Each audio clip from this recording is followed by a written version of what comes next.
بسم اللہ الرحمن الرحیم۔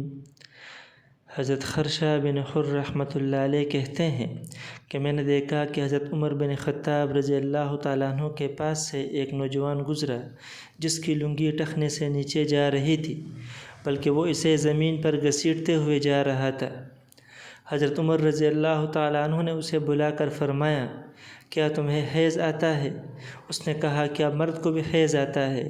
حضرت عمر رضی اللہ تعالیٰ عنہ نے فرمایا، پھر تمہیں کیا ہوا کہ تم نے لنگی قدموں کے نیچے لٹکا رکھی ہے؟ پھر حضرت عمر رضی اللہ تعالیٰ عنہ نے ایک چھری منگائی اور اس کی لنگی کا کنارہ پکڑ کر ٹخنوں کے نیچے سے کاٹ دیا۔